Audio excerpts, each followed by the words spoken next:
l'oudou est un instrument à la fois percussif et avant.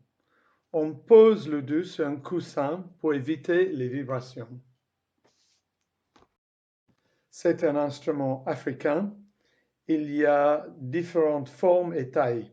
Voilà un petit que j'ai fabriqué pour mon fils Benjamin. Aujourd'hui, je vais montrer une façon simple de fabriquer un oudou en argile. Voici quelques-uns des outils. Voilà, un couteau de cuisine, juste un couteau normal, un ébauchoir en bois. On peut fabriquer ça avec un petit peu de bois qu'on peut sculpter, mais sinon on peut les acheter. Un cuillère à café. Et je nettoie toujours mes outils à sec parce que j'aime pas boucher les éviers et je trouve que c'est aussi efficace.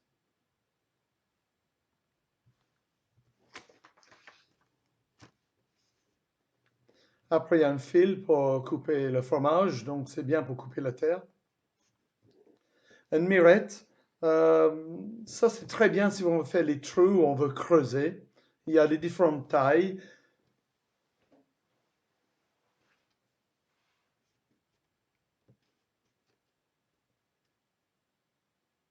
Ou c'est un sac en plastique, c'est toujours bien pour garder l'objet. Si on ne veut pas continuer tout de suite, on peut le garder pendant très longtemps, bien fermé.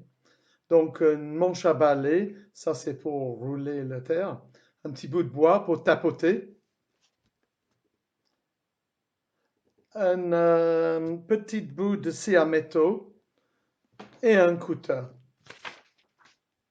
Là, des petits formes en plastique pour marquer les trous.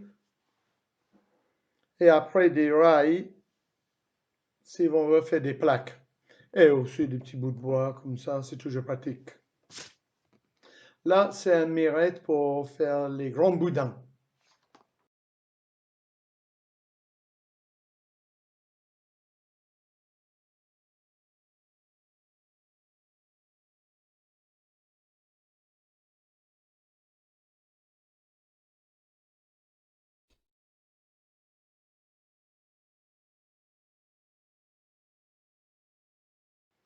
Quand vous avez fait un bloc en faisant attention de ne pas introduire des boules d'air, posez vos mains sur la terre pour établir le contact et tout doucement, commencez de soulever le bloc et laissez tomber sur les coins. Continuez jusqu'à le temps que le bloc s'arrondisse et vous pouvez commencer de rouler comme un ballon.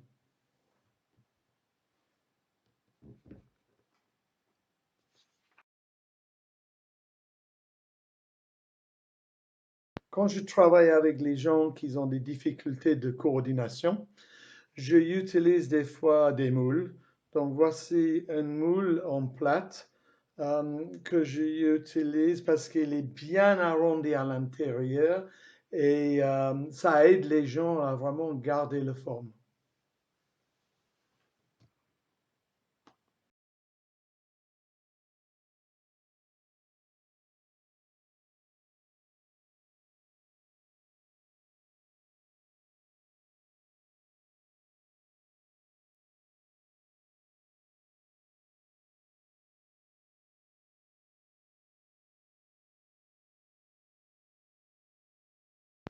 Notez que pour couper avec le fil, ma main gauche est statique et ma main droite tire le fil.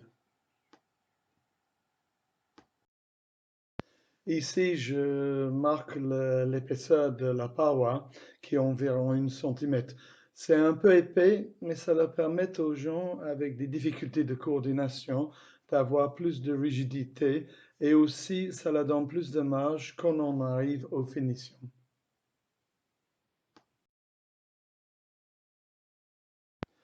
Ici, j'utilise le mirette et je garde tous les petits morceaux d'argile bien propres parce que je peux les utiliser pour faire le barbotine et aussi les remettre en bloc pour fabriquer le cheminée. Pour éviter que le boule s'aplatisse quand je travaille, je fabrique un support en argile en tapotant avec le muscle de mon pouce.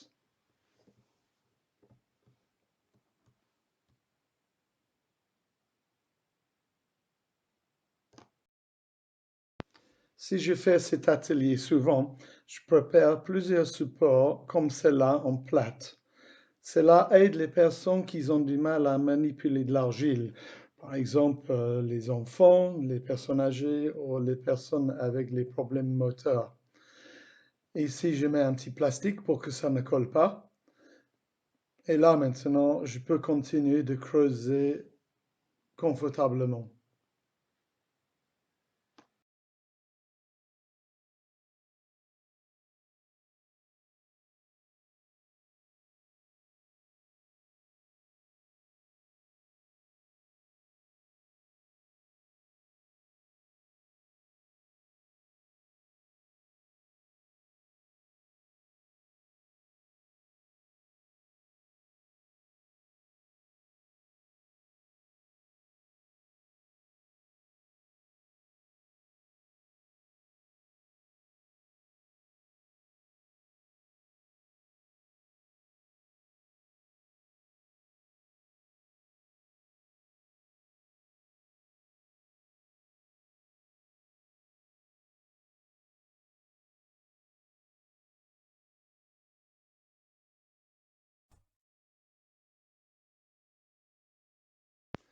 Bah, c'est bien d'avoir des petits pots en plastique pour mélanger les barbotines. Ici, je mélange l'argile avec de l'eau en une pâte épaisse.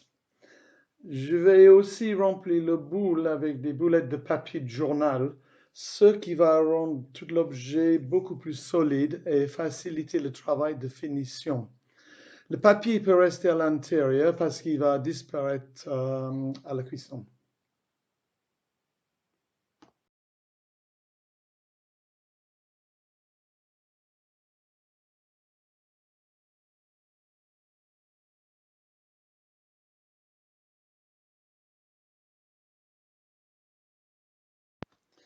Et voilà, je vais mettre une bonne couche de barbotine sur les bords, sur chaque côté, et après je vais claquer les deux moitiés ensemble pour refaire une boule.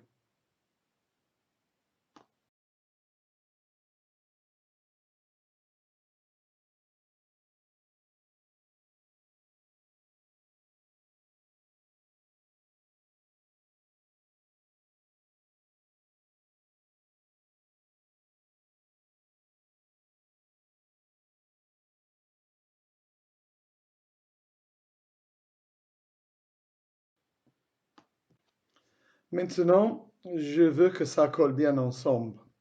Il faut souder le joint. Les mains, quand ils sont joints à plat, ont une très faible adhérence. C'est dès qu'on croise les doigts que c'est quasi impossible de les séparer.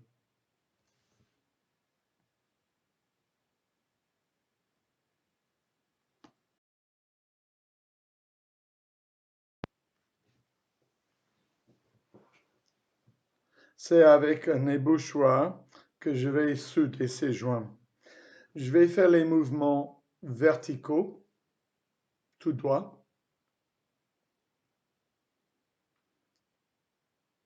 après diagonale, assez profonde dans la terre, et après je vais repousser la terre de bas en haut.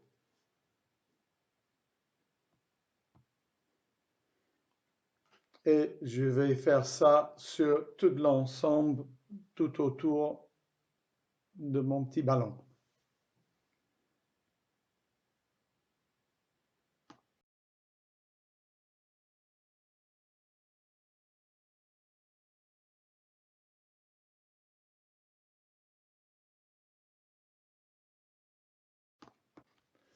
Une fois soudé, je roule pour remettre en forme. Et s'il y a des petites fissures qui apparaissent, je ressoude.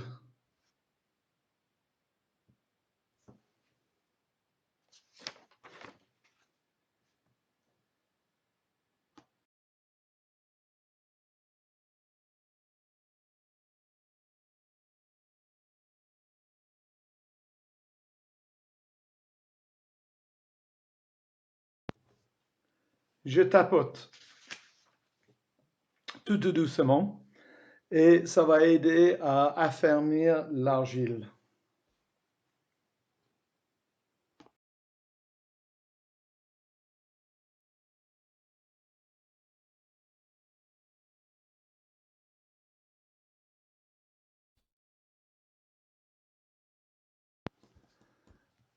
Je fais le trou central d'abord, je marque avec un petit bout de tuyau, et après je découpe avec un morceau de scie à métaux. J'aime bien le scie à métaux parce que c'est mieux qu'un couteau pour moi en tout cas, parce que je trouve que le coupe est bien droite et plat.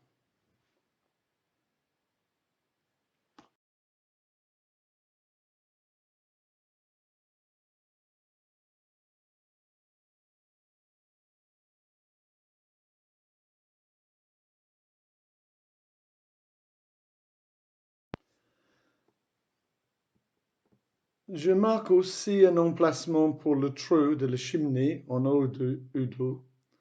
Cette trou est un peu plus grande que l'autre, mais pour le son, c'est bien qu'on puisse le boucher avec la paume de la main en frappant.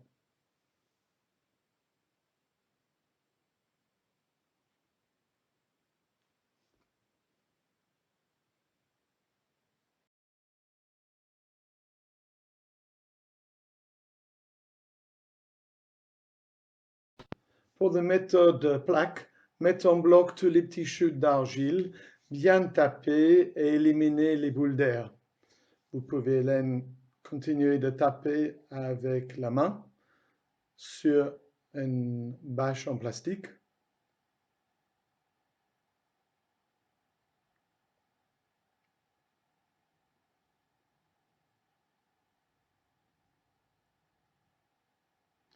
Et après, avec des rails, vous pouvez découper la taille de votre cheminée. Après que vous avez bien aplati avec un rouleau, donc j'utilise un bout de manche à balai pour ça.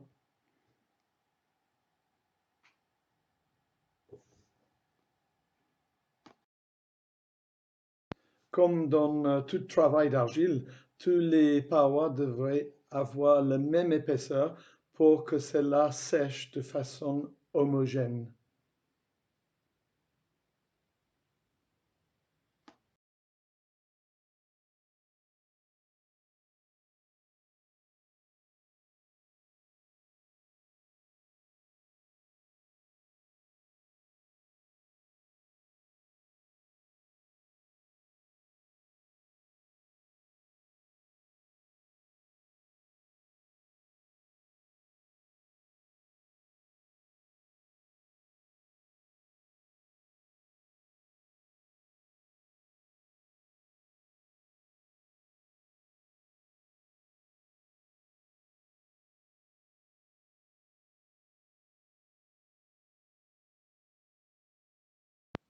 Ici, on soude de la même façon que précédent.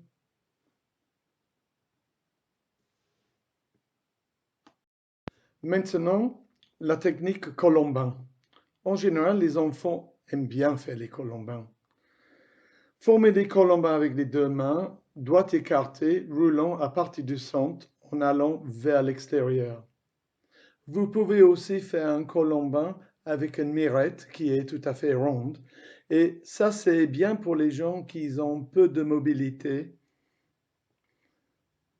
Et bien sûr, on commence avec un petit peu de barbotine et on les attache les colombins en montant en spirale. Après, comme toujours, c'est le soudure.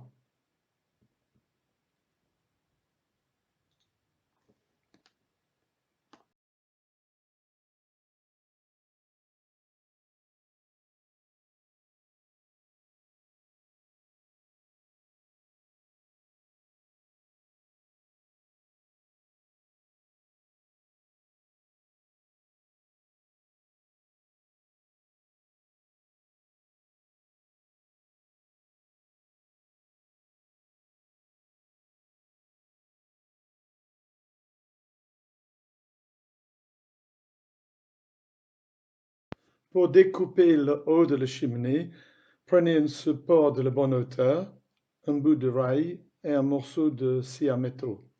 Je tiens tout en position et j'invite un ami à tourner le houdou pour marquer un trait horizontal pour la découpe.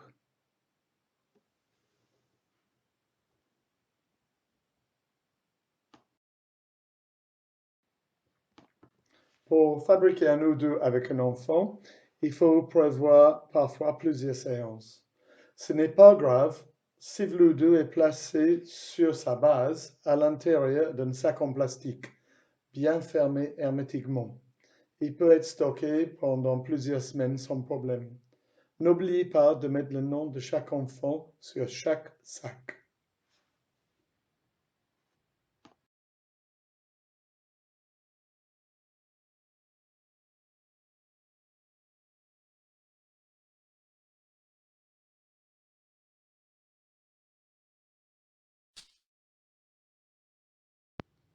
Quand on ouvre le sac, la terre peut être humide et même avoir des moisissures. Ce n'est pas grave. Il faut surtout que ce n'est pas sec. Pour faire la finition d'une forme ronde, j'utilise le scie à métaux côté dent et je raque avec les mouvements croisés. Je garde les miettes pour les futures barbotines et de récupération.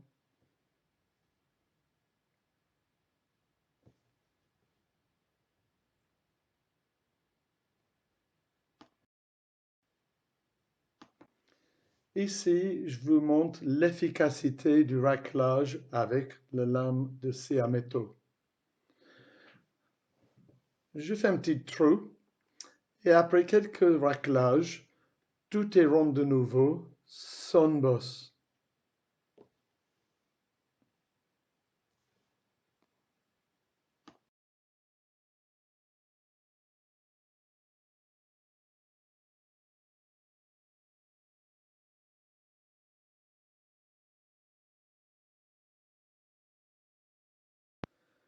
Avec la terre chamottée, je n'utilise jamais de l'eau pour le lissage, car cela fait ressortir des morceaux de chamotte.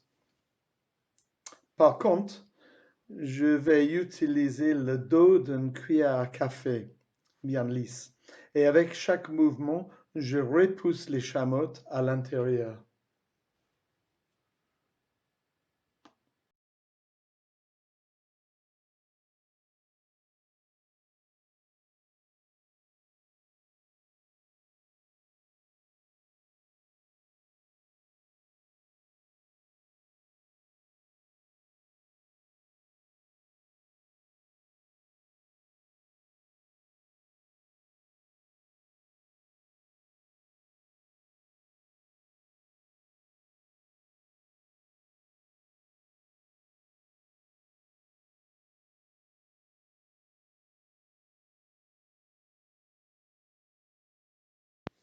Si vous voulez obtenir une finition extra lisse, pour terminer, vous pouvez prendre un morceau de cuillère soupe.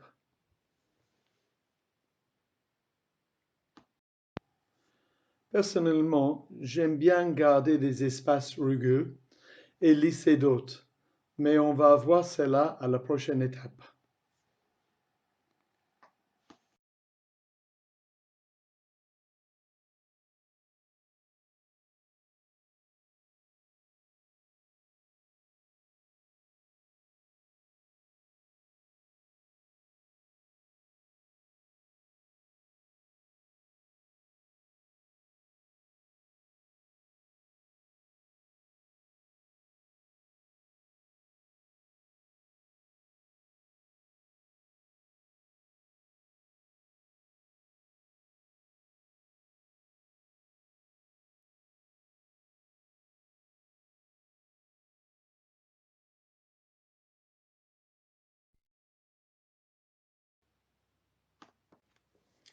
J'aime utiliser les feuilles pour avoir un effet fossile après la cuisson.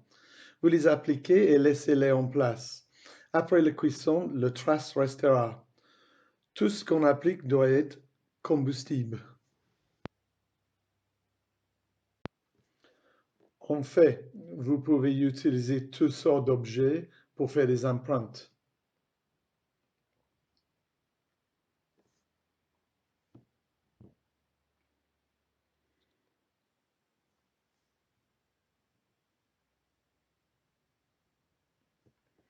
Vous pouvez aussi écrire avec un crayon, faire des traits avec une fourchette, appliquer un tissu avec une trame. À vous d'inventer. Pour Ludo, essayez de garder lisse le tour des trous pour ne pas vous abîmer les mains en jouant.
Pour ajouter de la couleur, vous pouvez insérer une autre terre avec le même chamotte, mais de couleurs différentes. Ici, je fais comme une marqueterie avec une terre brune.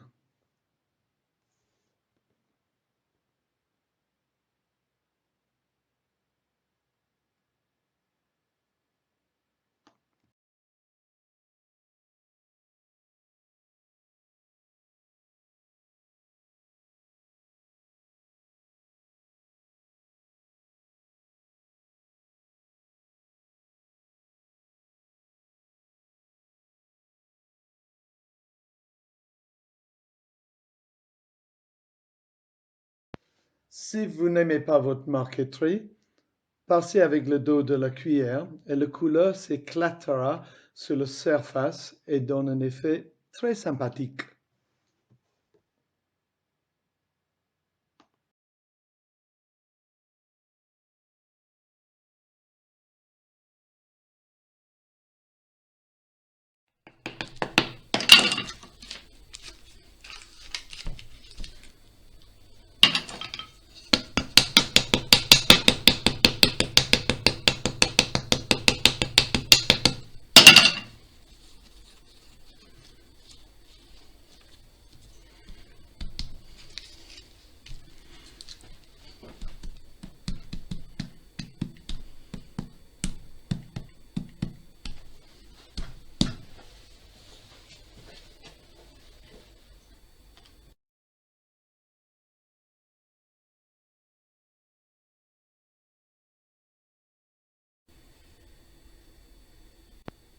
Voici un houdou poisson. Il est sec et je vais bientôt le cuire dans un four à papier. C'est une technique géniale et bien plus drôle que d'appuyer sur le bouton d'un four électrique. Vous pouvez aussi vocaliser à travers de l'houdou et c'est bien à utiliser en animation.